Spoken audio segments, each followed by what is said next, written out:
What's up, guys? It is your host, Harley from the Hook and Bridge podcast. Just want to take a moment and say thank you so much for listening. Without the audience, this show wouldn't be possible. So thank you for checking out our show. Please, if you get a chance, head over to our Instagram, give us a quick follow, and shoot over to that YouTube page and give that thing a quick subscribe. So again, thanks, and here's the episode. Now playing the Hook and Bridge podcast. I fucking love that show. I'm telling you, I'm the worst person to have a podcast. I can barely speak.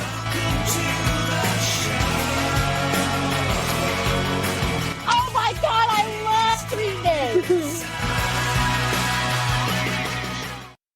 What's up, everybody? Welcome back to the show. I am your host, Harley, joined as always by my co-host and little sister, Taylor. Hello. Very, very super special guest today. I'm actually super excited for this interview.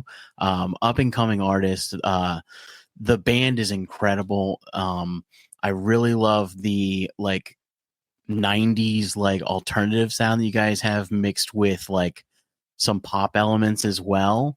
But your voice is incredible. I'm going to be honest with you. I should have asked this before we started, and I feel like such a jerk for not, but you should. I don't know how to pronounce the name of the band. I want to give it a shot though. Oh, give it a shot. I just want to see what you come up with. So it's one word, but it's two names. That's right. So I'm going to give it a go. I'm going to say LaureNicole. LaureNicole. Okay. Yeah. So basically, we kind of are going for this Van Halen Daughtry thing. Mm-hmm. So LaureNicole is my first and middle name. And being that all of the efforts that go into our project, it's really a band family and everybody's role is so important. So I wanted it to not be just an artist name of Lauren space Nicole. I wanted it to be a cohesive unit, as that kind of shows what the identity of our band is. So yeah, you did great. Awesome. Yeah, I love that. I definitely thought you were going to ask how to pronounce her name. I thought that's where that was going, and I'm like, yeah, take a shot. It wouldn't be the first time, so no offense. It's no offense to me.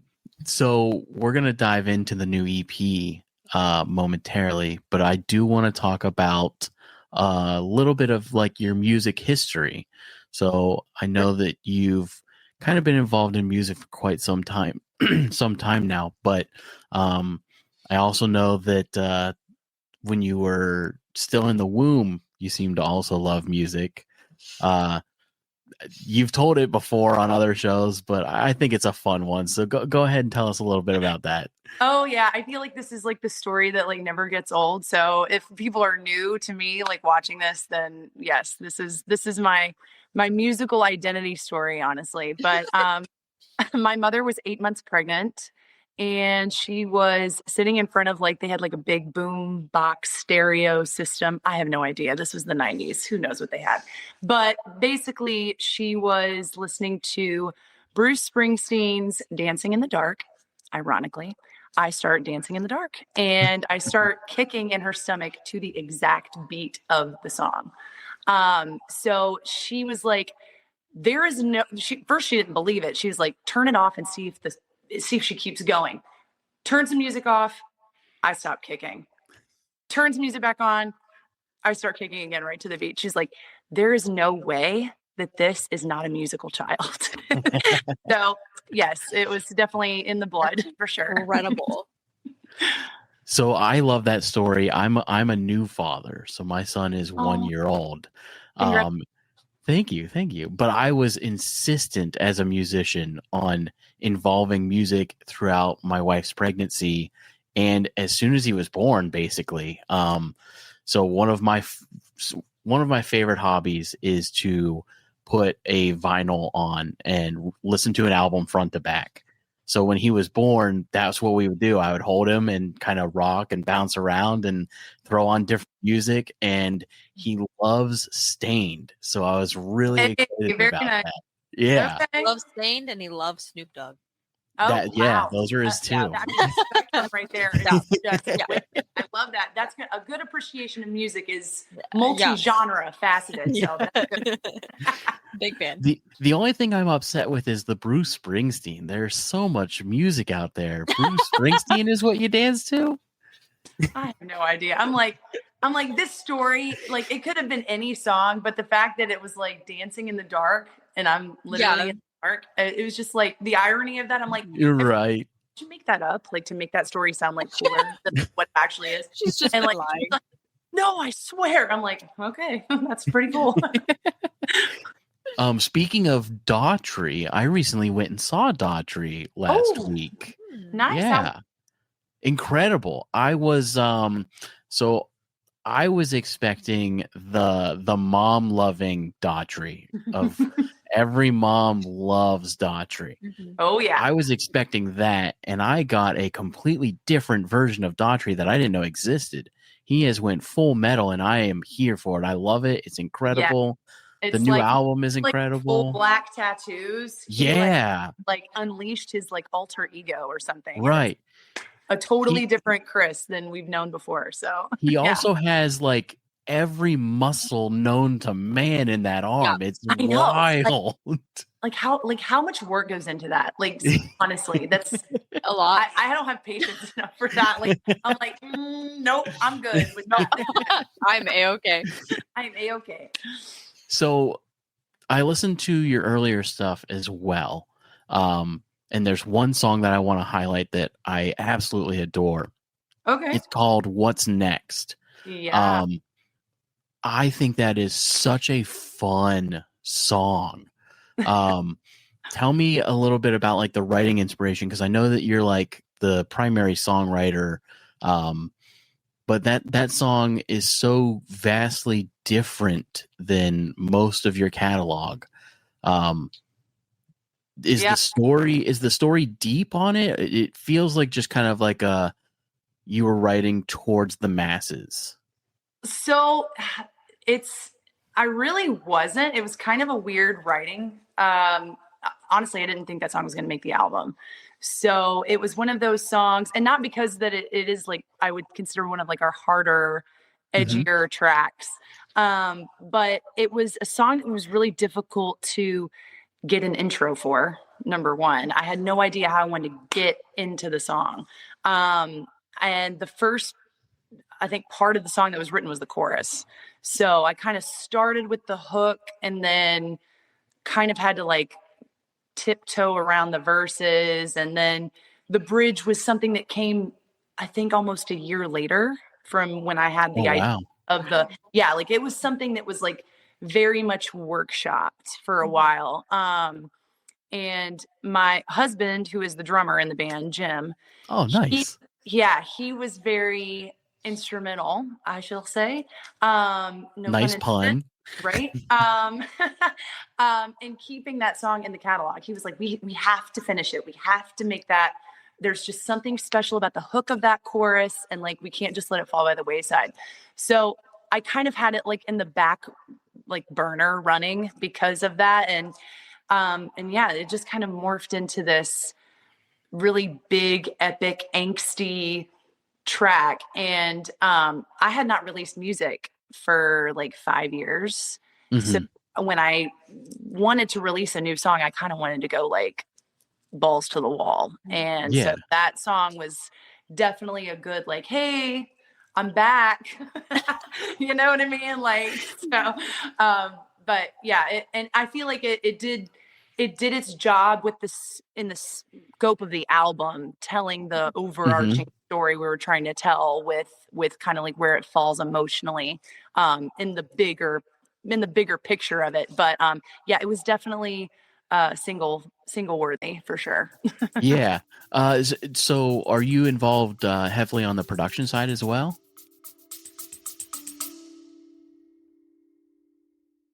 What's up, everybody? It's your host, Harley. I hope you're enjoying the show so far. And I just wanted to take a moment and say, go head over to our website. We do have a merch section over there. Check out some of our merch. And also, you can become a member, get exclusive discounts on merch, as well as a whole list of great benefits. head over. It's $10 a month. I know it's a lot to ask, but it really helps support the show. So thanks again, and I hope you enjoy the rest of the show.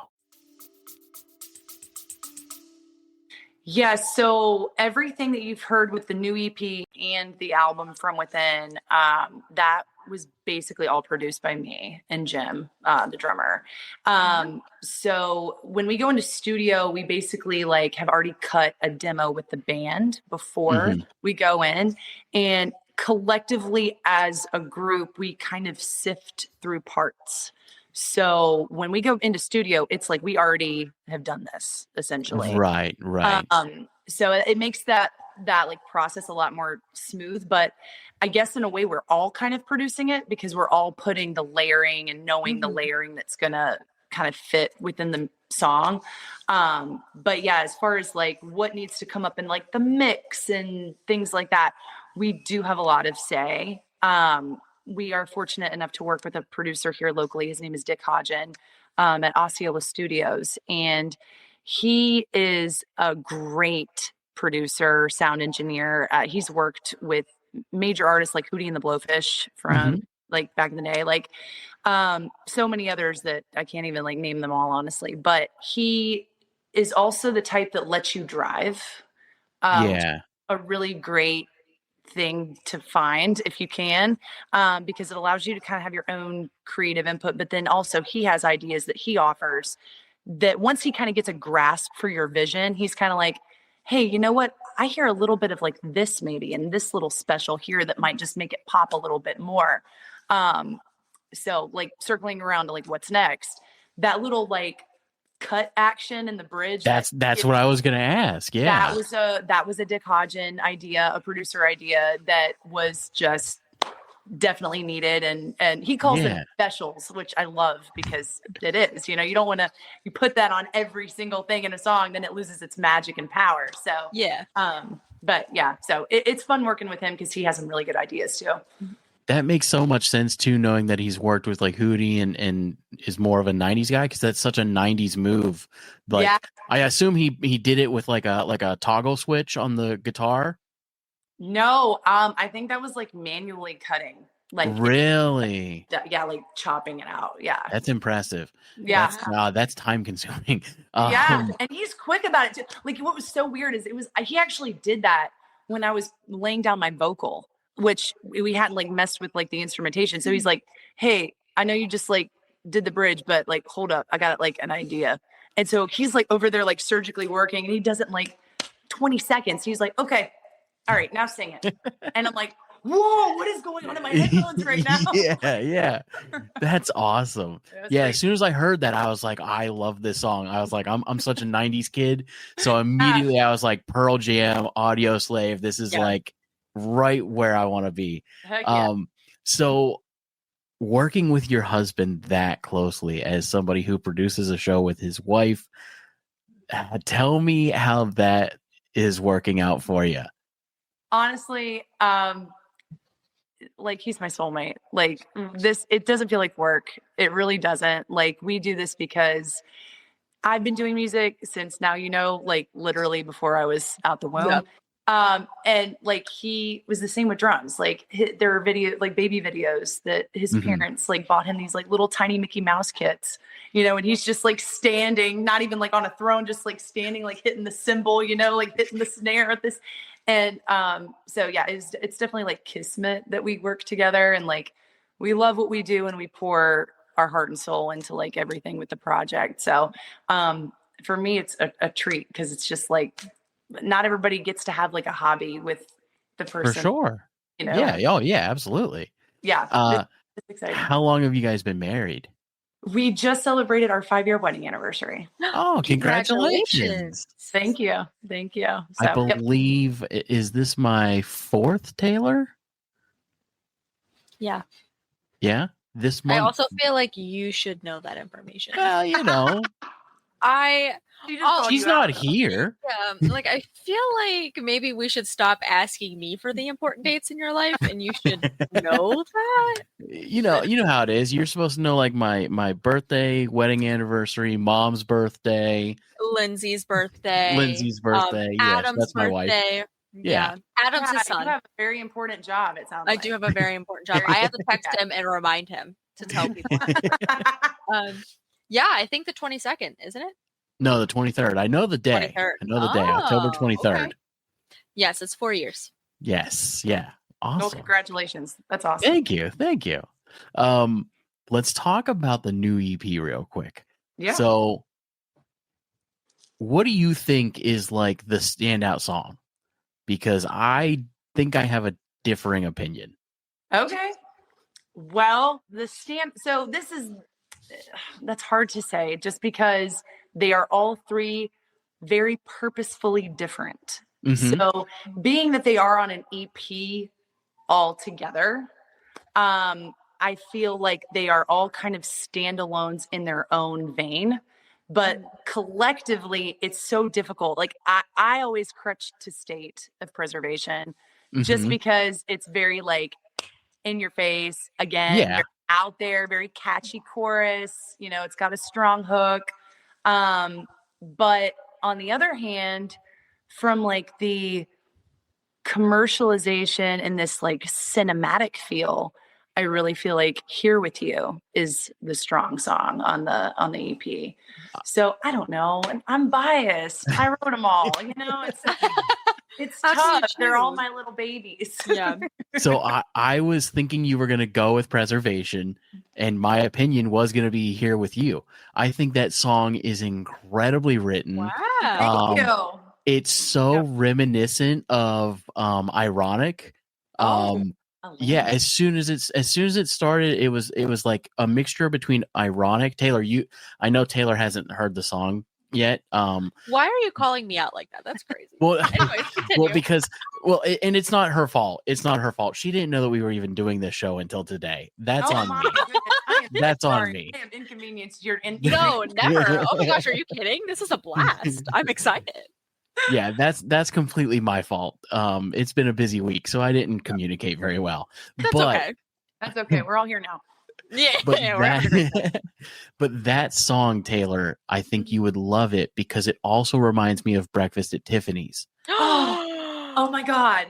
I never put that together. But yes, I totally as soon as it starts. Yeah.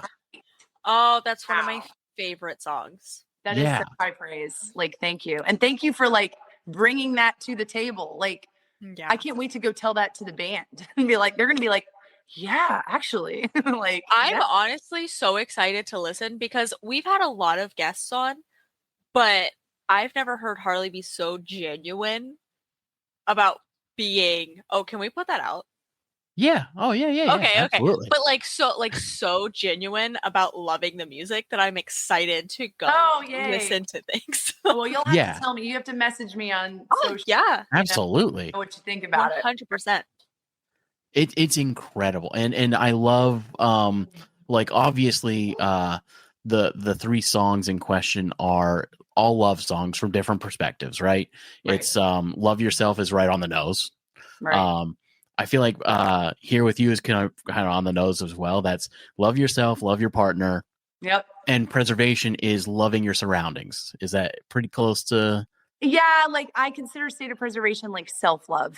Like you're creating a happy place and you are totally unapologetic about that. Yeah. So it's not like fear of missing out. You're totally happy with the fact that I could be like watching TV for like 8 hours on a weekend and all my friends are outside and they're like texting me come out and I'm like, I'm not going to. And I'm like totally okay with that. Yeah. Like, I love that. And even though Here With You, I would, I guess, consider it a ballad. It's really teetering a line. It's not really. I mean, it is, but it's not. Right. It's kind of, it does kind of do this like dance because it's like mid-tempo-ish, but it's kind of like soft in a way that kind of makes it feel like it's a ballad. So yeah. But the lyrics in that song are awesome. I think the opening line is like it starts with one chord, leans into another. Yeah. Let's walk through some of the wording that you choose. Like you are very talented as a writer, and your word choice is interesting. Thank you. So how do you craft like the what's the word I'm looking for? Metaphors and similes that you choose specifically in that song? So I have been a songwriter now for, goodness, a long time. And there is always something about it that I can never really put my finger on. And like Here With You is one of those songs where I was completely alone, like in my little, we have like a little silent rehearsal studio space. And so I was completely alone in there. I had my headphones on, I had my guitar, I had a microphone so I could hear everything. And the song started with the chord progression. And depending on like my mood, it's always a mood. It is. It's like I start playing the guitar and then like something just kind of like hits me. And I'm like, it'll just start flowing. And not every song, like not every time I write a song is like that. There's certain times where I'm like, okay, it's been a little while since I've written a song. Let's just get on the horse, see what happens. A lot of times those sessions are not very successful because I'm just trying to push something that's not necessarily there, but it's kind of stimulating those senses where like maybe in a week or two, something that really is genuine comes because I've already kind of been playing with that part of the mind, you know? But for Here With You, I was just really like happy and content. And the chords, it's just a D major chord into a C. It was just really like speaking to me. It was really, really vibing with it, with my energy that day. And I wrote that whole song in probably 20 minutes. It's just like, once you like start going with it and you're in that mindset and you're feeling these things, I don't even notice that I'm like doing like a metaphor. Right. Like what you're saying. Like I'm just writing what I feel is speaking to me, like in that very present moment. And I do feel, now doing this for so long, I do feel like those are when I write my best songs, is when I'm in special, it's like lightning in a bottle, but I have no idea how to create the lightning. It's just, it has to strike at the right time that I'm there presently waiting for it. And Here With You is definitely one of those experiences. How do you go from writing hold on, I want to get the name right here. How do you go from writing something along the lines of that's what I thought, along the lines of Hated from your last album to 3 songs that are almost polar opposites, but like I'm a songwriter as well, and I find myself unable to write from a happy perspective. Everything I write always comes out dark. So how do you go from what is quite literally a much darker series of music to a much happier state of mind? You and I are very similar in that regard. I will tell you that. I have pretty much always danced in that darker music vein until this EP. I do think that kind of like embracing my darkness a little bit on this EP comes out in Love Yourself. Because it's kind of got that, it's like, it's telling somebody to love themselves, but it's almost like you're telling them in a way where you're very angry that you even have to tell them that. You're like, right. Why are we having this conversation right now? Like, you should know better from everything we've been through. You should know that first and foremost, you need to love yourself before you can love me.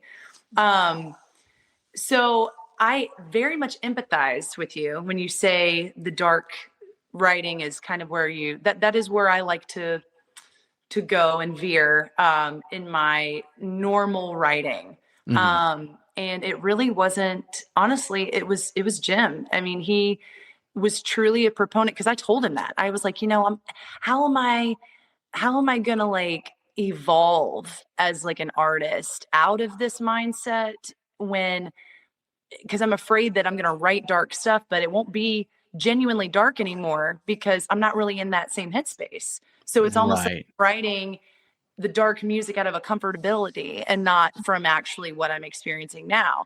And of course, his answer is always the same thing to me. It's always time. Just give it some time. And eventually those emotions end up becoming the forefront, whereas maybe we're in some pretty significantly bad situations that made those darker emotions and darker feelings more of the prominent inner focus. And that's why the writing would always kind of lean there. So I think that just, with time and now with this EP, it just kind of shows that inner shift that I've made as an artist to be able to be like, you know what, I can write in a positive way and it still be like authentically me. Because Right. that's hard too with a happy song. You don't want it to be like, cheesy, Yeah. like, Yeah. it seems like, oh, she wrote a love song, it needs to be like, it needs to take you there. Just like a dark song takes you there. The happy song needs to take you there too. And I just chalk that up to the emotional place that you're in at the time when you write it. Interesting. Taylor, do you have any questions you want to get to before I move on? So I did, and then I got too engrossed in everything that you guys are saying, and I forgot my question. No worries. No worries. I'm sure it'll pop up. So if I randomly am like, hey, I need this answer. Time out. Right now. Time out. Yeah. No, I did have one. Let's dive a little bit into the history. So I know we briefly touched on it in the beginning, but you've been doing music for a long time. Your first album, I believe, was released in like 2018, 2019?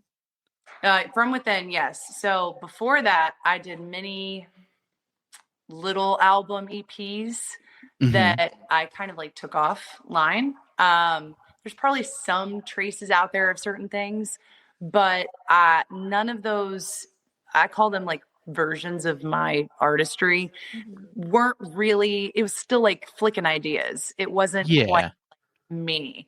So, yes. So I mean, I consider the album we released last year to be like my first real album. But I mean, I put my first real album out when I was like 17. Like, oh wow. So yeah, like and that was actually LaureNicole's. Like that was not a band. That was just me. I worked with a producer and I didn't meet a single person who recorded the instrumentation on that album. He would just send the rough scratch track to people he had in California or in London or wherever. And they would send him the track back and he'd line it up and then he'd call me in. He'd be like, hey, I got your song ready. Come on over and do your vocal. I'm like, oh, okay. I'm like, who's on this? He's like, don't worry about it. I'm like, okay, all right. So I had like a ghost band for like my first album. And then everything else after that, I kind of like dallied in like Southern rock. And that was definitely not me. Like I was trying to like write music to help me get onto like bigger like shows or like festivals, you know what I mean? Like things like, and it just wasn't accurate to me. And so I consider From Within, I mean, it's coming up on a year, October 12th, it will be that we released it. I consider that to be like my first like real album, and everything else before was just kind of like target practice in a weird way. Like not to discredit like what the musicians did and what we did all together, but like in a way for me artistically, I felt like it was like target practice. Yeah, no, absolutely. So it sounds like you had a pretty supportive family as far as your music goes. Yeah. Yes. So I'm an only child, and I knew it. Yeah. Right. Only child energy. I'm glad I have a big sticker on my forehead. Yeah. But yeah. So my parents had me a little older in life. So my mom was almost 40 when she had me. I was her wow. child. Yeah. She was told she was probably not going to have kids, and then here I come. And but yes, they have always been very instrumental in just their support with me and my journey as a artist. I mean, I don't think you'll hear too many stories of parents taking their 11-year-old, who, mind you, was in private school, on a Friday after they've done a week of school to a smoky karaoke bar. And they're, hey, DJ, would it be, we're her parents, would it be cool if, she gets up there and sings in front of all these people, you know? And he's just like, yeah, if you're staying, that's totally fine. So they're over here making deals with like a DJ for an 11-year-old to get up on stage and sing like a random Martina McBride song. Like, you know, like, cause why not, you know? And so I think it was like they wanted to see two things. They wanted to see if I could handle it at a young age, being in front of a crowd, but they also wanted to see do we have rose colored glasses on about this chick, or do we really think that she can actually sing?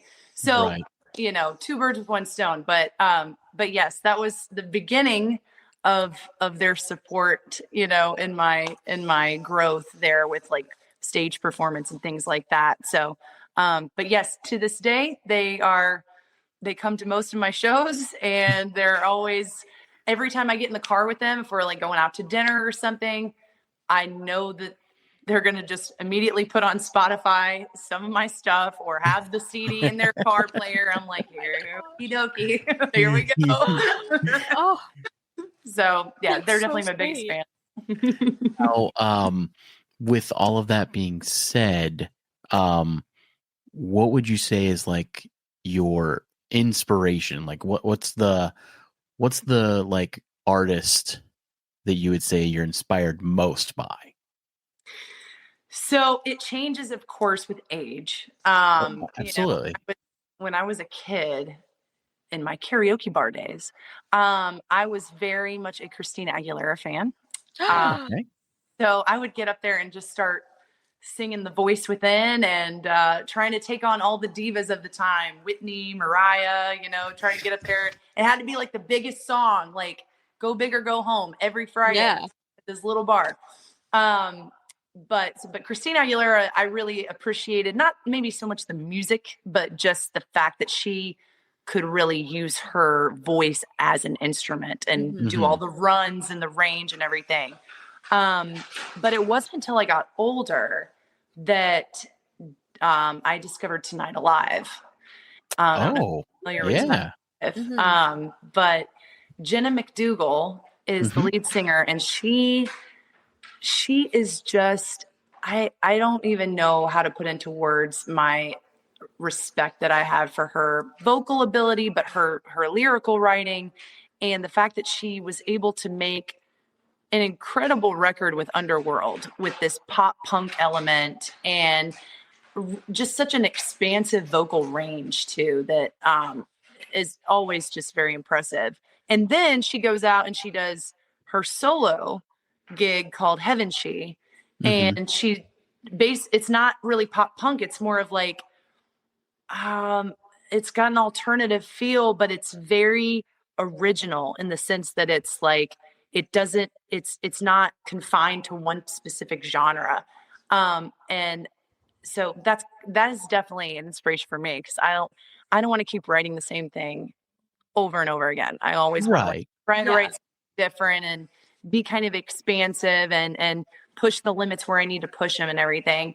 And I admire Jenna because I feel like she does that, and she's done that with both Tonight Alive and then her solo project Heaven She. So so we have two final questions for the interview portion here. We ask all of our guests. My new favorite question is this next one. What is an artist or band that you feel would be like a dream collaboration that would fit your sound? Maybe not somebody that you idolize per se, but like somebody you think that if you were to sit down and collaborate with, you would put out something special. So one artist that comes to mind, who is another big inspiration for me, is Meg Myers. Yeah. I really love Meg Myers. I feel like she is very authentic, and she writes music from that metaphor place, you know, that I can tend to do at times, but she's got this edginess and angstiness with the way she delivers her vocal performances and choruses that I feel really convey the correct emotion for the song. And I've always thought it would be cool to like do like this like dark indie acoustic thing with her and like do some cool harmonies or something. Like that would be and like I would settle for like us never necessarily performing the song, like just like sitting barefoot, cross-legged on some living room floor with guitars and just like making some like magic right there, you know? Yeah. But yeah, like that'd be pretty cool. I would So enjoy Taylor, I know you don't remember this, but Meg Myers did the cover of a song called Running Up the Hill. Yes. She And did. I thought that she was the original artist. And we had Oh a my whole God. thing. Remember this. Yeah, we It had a was a whole whole thing on the thing. show where I tore down Kate Bush for her performance on Stranger Things. And everybody was obsessed with that song from Stranger Things. And I was like, Meg Myers did this first. I don't know why we're all obsessed with it. Yeah. I had no idea it was a cover. And then he came back the next week and apologized. Yeah. So that's she did a great job. I mean, she did. I mean, listening, was it Placebo that also did a cover? Placebo also did and she did a more Placebo style, and I loved that style. Yeah, because she's kind of that way in her music, you know, with like right. Listen to songs like Desire or one of my favorite songs is Jealousy. If you ever listen to Jealousy, and it's Jealous C, like S-E. Right. It is just in the music video. Oh my gosh, it's so good. Her acting in it. She does this like weird, like snaky thing. And I'm like, oh, it's so dark and great. I love it. Bring more of that over here, please. Like, oh my gosh, so good. So yeah, that was my Meg Myers experience. But this next question I'm actually really excited for as well. I don't normally enjoy asking this question because we get the same answer. Answer. No, I have also delivered not the same answer. Imagine. Well, you're one of the few artists that I know that have been on the show recently that still do bridges. Yeah. In their music. Everyone. Yeah. Really? So, everyone's doing hooks. The question is, we are called the Hook and Bridge Podcast for a reason. Yes. I consider myself to be more of like the hook of the show. Taylor's more of the bridge of the show. I love this. So when you're producing music and writing music, what is more important to you as far as writing or producing side, the hook or the bridge of a song? I love this question. I just have to say, you need to ask this to every person always. Like, this should be the staple moment of the show. So of course a hook is very important because that is the catchy element. Absolutely. Yes. You know, there's importance, but the bridge is monumental in a song because it is saying what the song is in a way that has not been said yet. And you've gone through 2 to 3 verses to 2 choruses by the time you get to that bridge. Mm-hmm. That bridge has to summarize in a different way, and honestly, in a way that should hit harder than any other portion of the song before you just sprinkle that hook right back on it.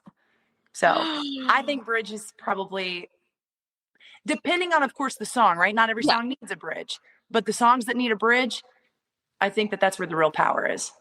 I love that answer. That wasn't good. the answer somebody else did. No. Well, so a lot of times we'll have artists on and they don't do bridges really anymore. So a lot of people will be like, it's obviously the hook. Yeah, the hook is the only important part to them. Yeah. No, I sad. Very monumental. Yeah, sure. I love a bridge. I do. The way I've always said it, and I've said it several times on this show, is that a bridge can take a song from a great song to a legendary song. Yes. Every legendary song you've ever heard has an incredible bridge. You got it. Yep. Hotel California is always my main example. Yeah. Absolutely. Classic. Yeah. So are we ready for this game? I'm so excited. This is why I like to just show up, because I don't know the game and it's a little surprise. I don't know it either, so we're both in surprise. This is well, good. You're gonna love this one because you are a 90s baby like me. So Are you familiar with a game called Cards Against Humanity? Yes, but I never played. Okay, that's really? okay. Yeah. So this game is called Mixtape. The reason I love doing this game with up and coming artists is it's a way for your audience and my audience to get to know your personality a little more. So basically, I'm going to ask a prompt, and you give an answer of a title of a song. So just for like a really simple one, just to get us started here, like the best summer song. What would you consider like the best summer song? Man. I don't know why Summertime Sadness by Lana Del Rey and that remix comes in my head. I don't know why. Sure. But I just like that vibe, like when you're at the beach and you're like, I just imagine everybody owns a Corvette with a convertible and the top is down and everybody is vibing to the same emotion when they hear that song. But man, 90s music, like, oh, what is the band? I'm blanking on their name right now. The song, ironically, I think is called Hook. Oh yeah, Blues Traveler. Like a whole Blues Traveler like album is like a summer song. Yeah, like, I'm actually going to see them on Sunday. Are you really? Yeah. Aren't you supposed to be moving? Yeah, dude. I do a lot of things. I would also. I would like to point out that our mom is literally on her way to Virginia to help him move. And he's yeah, she'll be here in like 2 hours. he's making plans. You're like, I finished the podcast. I was very productive while you were driving. Just, you know. Yeah. Well, if you get a chance to see Blues Traveler, you got to go. You have to take it. My husband is a huge fan of them too. So I'm like, you know, that we need to make this happen. Like, I actually originally, so our intro song is Ladies and Gentlemen by Saliva, but my original plan was Hook, and I was going to re-record it, and the hook of the song was going to be the Hook and Bridge podcast instead of just the hook brings you back. I love that. Right? It's a great idea. You know what? Maybe since we're on the topic of summer, all of your summer podcast interviews you could change the intro. Oh, there we go. That would be so fun. That would be cool. The only reason I didn't do it was because it is expensive. Yeah, that's fair. Yeah, that's fair. When we started looking into songs, Saliva was surprisingly free. That is surprising. Yeah, and Hook by Blues Traveler was pricey. So I was about to say it was definitely not free. Definitely not free. Direction. Yeah. All right, next one. If you had one classic rock to listen to while stranded on a desert island, what would it be? Like a song or an album or just an artist? We'll go with an album. You get an album because classic rock, an album's a far more interesting answer. Yeah. Oh my. I would say, oh man, everybody's going to be like, of course she said that. I've got to go with Guns N' Roses. I like Appetite for Destruction. Yes, because there's so much like variety there. Like for some reason when you said that, I was thinking if album wise, I got to do something that's got range. And I just keep thinking of when I listened to that album the first time and I got to Patience and I was like, yeah, I'm sold. I am so sold on like this whole vibe. So yeah, that's what I would say. From good answer. I could definitely pick a song, but if you said an album, like I couldn't even begin to pick an album. There are so many. I mean, the first one that pops in my head, obviously, is Pink Floyd's "Dark Side of the Moon." I love that album. Classic. But again, if I'm on a desert island, do I really want to listen to Pink Floyd every day? Like, man, like some days, like you might wake up and it's like, "Welcome to the jungle." I'm on this island. Yeah. And then like. There could be days where you're soaking up the sun and it's like, all right, this is, happy. Yeah. Like maybe I'm feeling Sweet Child of Mine. Like, I don't know. Right. There's variety with your mood on that album. Yeah. No, that's such a good answer. Best song to listen to while driving a monster truck in a monster truck rally. Ooh. I saw this card and immediately thought of my answer. But I don't want to stay before hers because I don't want to take it in case it's. I got it. I'm gonna go with "Hail to the King" by Avenged Sevenfold. Oh, what a great answer! Can you believe in 4 years, I have interviewed probably 75 plus people, and in 4 years, you're the first person to ever bring up the word Avenged Sevenfold on this show? Come Isn't on. that crazy? You're so right. I know. Gosh. I love Avenged Sevenfold. I feel like I now have to go buy a monster truck. Like now we have this discussion. Like it has to happen. It's crazy too because we've interviewed bands like The Used and Drowning Pool. Yeah. Oh, cool. I love The Used. We just went to the mountains and we literally were spinning. Was it Heartwork? Like the whole. Yeah. Yeah. My God, I love his voice too. Like Bert's absolutely. But you would think that one of them would bring up Avenged Sevenfold. Yeah, that's crazy. You're so right. Let's go get some trucks, y'all. Let's do my it. answer is Dracula by Rob Zombie. Oh, that's like the iconic monster truck song. Yeah. Yes. Oh, love it. Yeah. Love that song. Best song for a snow day at school. So back when you were in school. Okay. All right. Ooh. It's because I watched Snow Day. So it has to be There She Goes by Sixpence. Oh, yeah.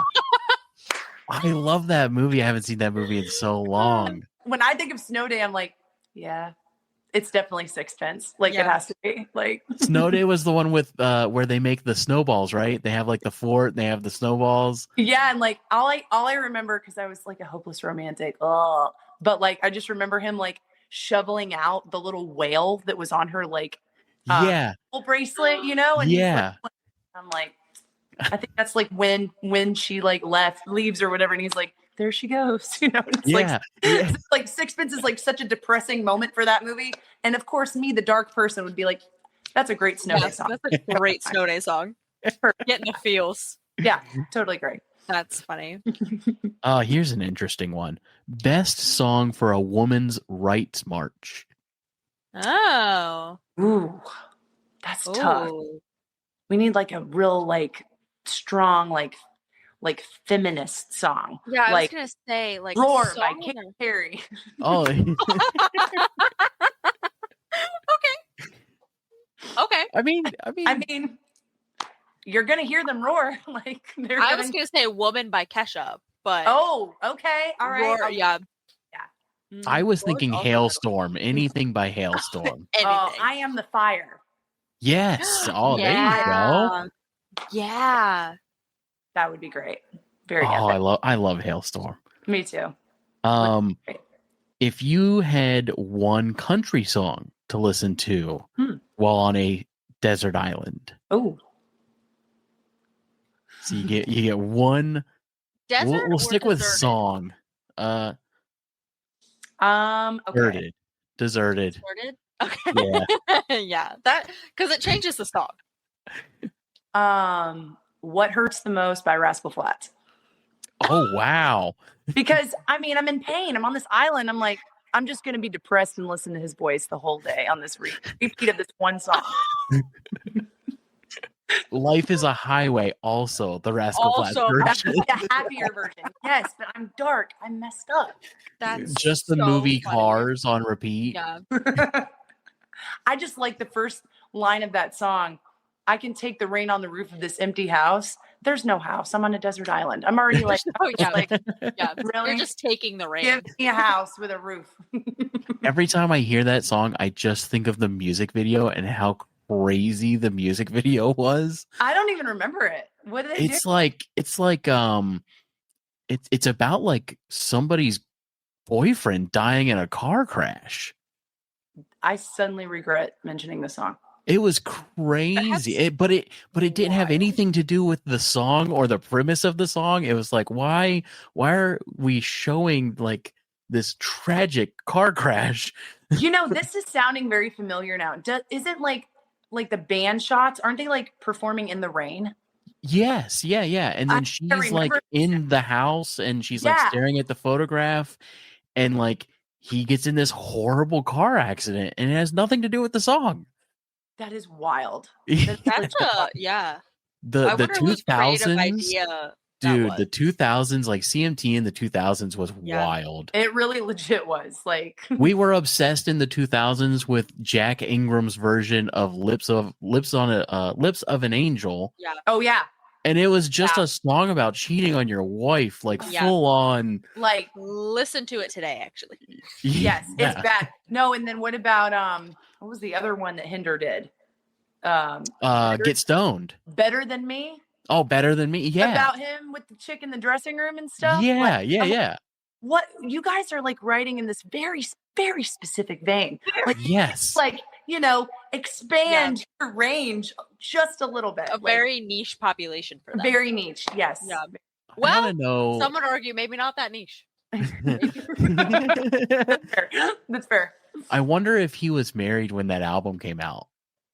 You know what I mean? Like, if I was that wife, I'd be like, "Hey, we gotta talk." It probably didn't last very long after that. Like, no. That's a hell of a way to find out, though. Yeah, that'd be crazy. Yeah. That is true.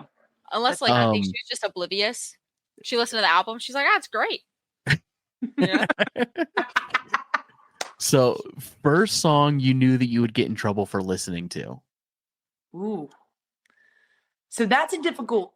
That's difficult because my mother and my father were very open with what I could listen to. Really? See, I was thinking with older parents, they would be much more reserved. Yeah. So my mom is a very creative type. So like when I say creative, like she comes from a background of figure skating. Mm-hmm. Like she was a figure skater. That's awesome. Skating. Yeah. And so she would actually, my cousin was a national medalist and he did tours in Europe with like different skating associations and teams and stuff. And when he was younger and she was bringing him up, she would do his like choreography for his skating programs and she'd like design his like outfits and stuff. So she has like a very like strong appreciation for like the arts and like I feel like she sees through stuff. Like if my mom heard like a really dirty song, it was like the same answer always. It was like, well, they're laughing to the bank. Like she'd always say that every single. She's like, they're laughing to the bank. I'm like, you don't really. Like I would question her. I'm like, don't you think that like this isn't like great like of an image for them? And she's just like, nah, they're laughing to the bank. Fine. I'm like, all right. And like, so like for me, and I think like me and her are very close. And so like, she knew who I was and I was very like grounded as a person, like morally and everything. So she's like, listen away. Yeah. What you pick, you're a sponge, just allow your creative juices to flow kind of deal.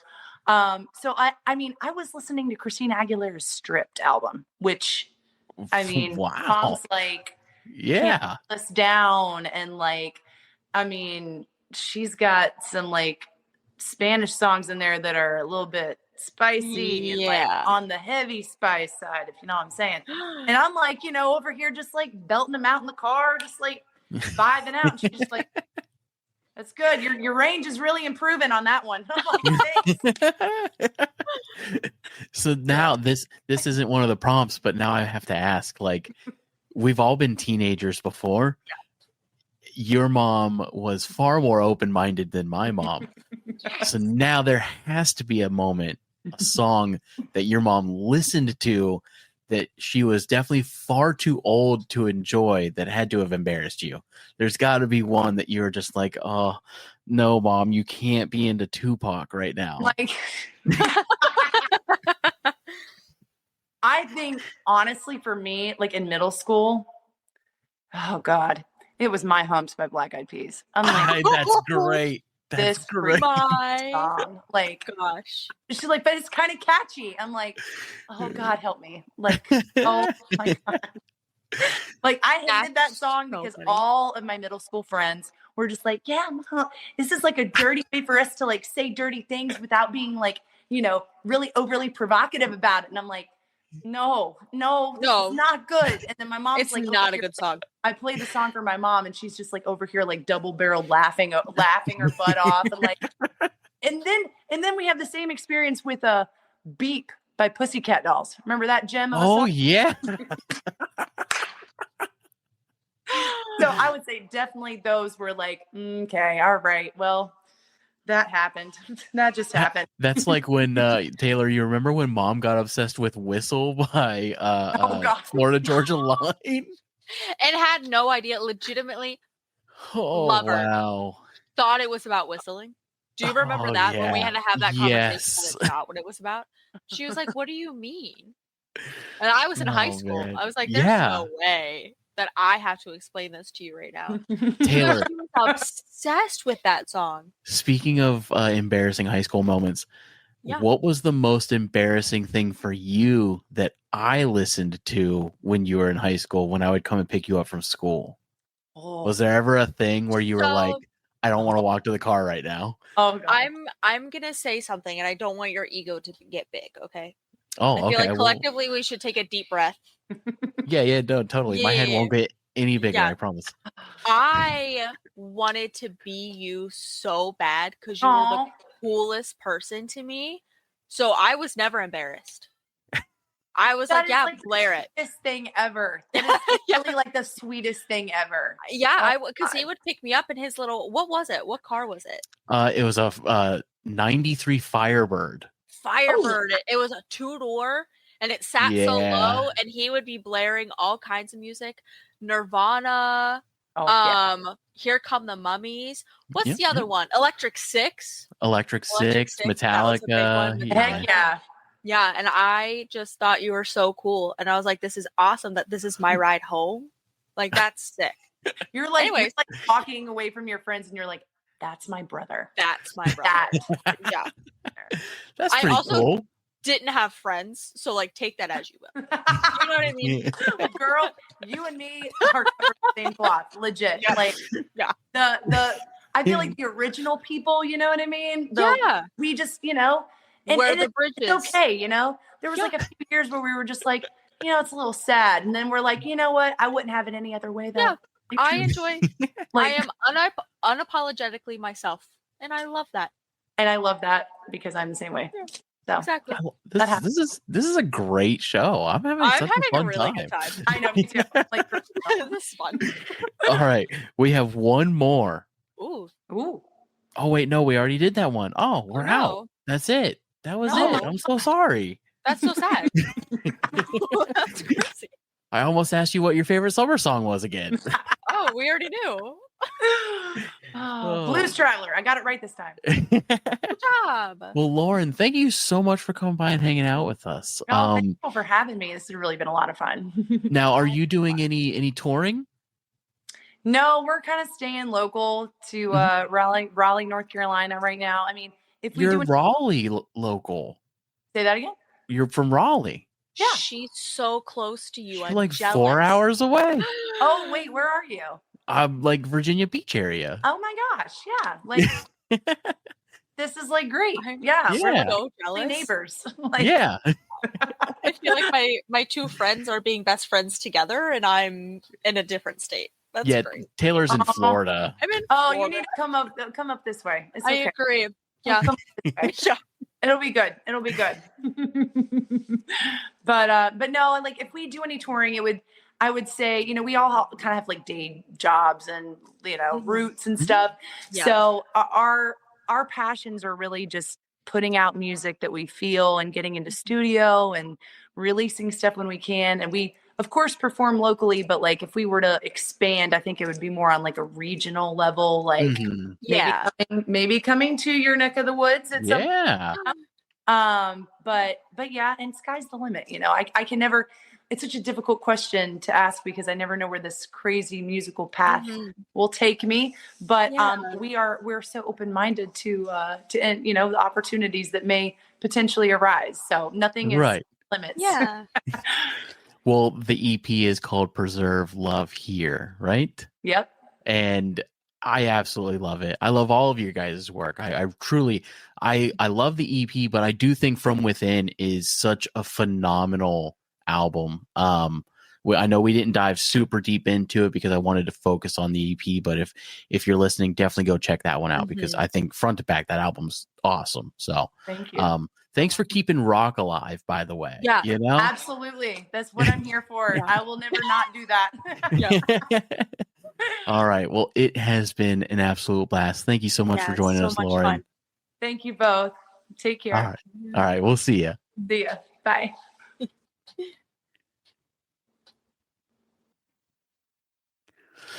All right, buddy. That was so much fun. Are you kidding me? Guys, I had such a good time. Before we end the show, we have 1 minute. Can I share with the class what you sent to my house? Yes, please do. So can I, first of all, can we cover this in a minute? Because no, it's going to be a little longer. It might be like 1:05. Okay, listen. So Dylan texted me while I was at work. He said, hey, by the way, a package came for you, and then told me what was in the package. I said, I didn't order that. He was like, girl, it has your name on it. I said, okay, I didn't order that. So that's what I was thinking about it. And I said, I think Harley or Lindsay ordered that for me. So for everyone listening, I texted in the group chat. We have a group chat with the two of us. And I said, did you guys send something to my house? And Lindsay said, yes. And then Harley told me to learn how to read. They sent The Story of My Life by Helen Keller. sent this to my house. And I said, I will gladly read Anne's book. Because you're not going to tell me she didn't write it. Also, we all have beef, and I can share this with the internet. I'm sharing it. Harley had the audacity to call one of my best friends. Oh, we're talking about the Taylor Swift thing? Called and then tried to bring up Helen Keller. To which Miss McKenna White said, no, sir. From my understanding. That is not how it went. That is really not how it went. Because she called me after and said, you'll never guess what your brother just asked me. Because her and I were also talking about it right before you called her. I swayed her opinion back to rooted I think in facts. I did. I absolutely did. I think you're lying because she would never lie to me. Hey, I'm telling you the fact. You're lying. And fact is, she said, oh, I didn't know that about her. And then I gave her the whole spiel about everything. I also, she was talking to one of her friends about it and just for fun, like brought it up and was like, oh, how do you feel? And her friend literally turned around. She took a video, turned around and got so animated about this and was so passionately on my side that I was like, oh, that's so funny. Because also I need everyone listening. I just think it's a funny thing and I like to understand people's opinions. Do you know what I mean? Like, it's just a fun thing. It's like, yeah. Anywho, no, so I think that's so funny. I was going to start asking customers today at work, but I don't know if it's appropriate. I have started asking everyone. During the live show, it was the first thing that I talked about in our live show. Also, can we please talk about how this book is only 145 pages? Only? Give her a break. She couldn't see. She did, or hear, and she didn't write it. Hey, those are some strong words there, buddy. I want to hash this out. I really do. No, I physically can't. I'm so hungry. No. I'm so hungry. We can't. It's not even a hash out. It's just a fun little thing. It's not that deep. Yeah, no, but we got to keep it going for the audience. They love it. Oh, you're right. You know what? Helen Keller wasn't real. This is the breaking point of the show. We should have asked Lauren. Can we? Oh, should we start doing that as a third question? Can I ask? Yes. It's like that one episode of what is it? Impractical Jokers when Sal's interviewing his niece and she was like, so why haven't you enlisted in the army yet? Do you not want to defend the country or something like that? That's how I feel. Like you ask fun questions and like, how do you feel about Helen Keller? Literally, I asked everyone at the live show, do you believe in Helen Keller?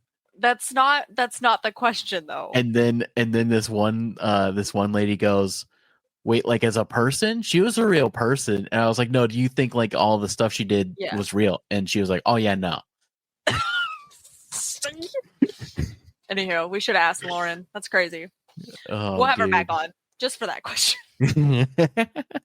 No, Lauren was great. That was a fantastic interview. That was I had a so fun. blast. I loved her energy. Yeah, I She's had my a girl. blast. And I'm excited to listen Absolutely. to her music.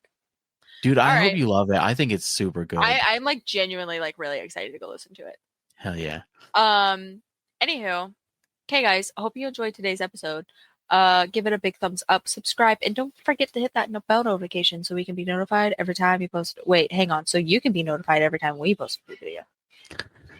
And as always, check out the Instagram, check out the YouTube, check out our website. We've got a merch page, all of the good things. The merch page will be active soon. It hasn't been active this whole time. Oh, that's funny. Because I was buying and selling a house, so I couldn't set up a PayPal account. So now all of that will be done here soon, and I'll be able to set up the PayPal account, and then people can start buying merch. That's really fun. Yeah.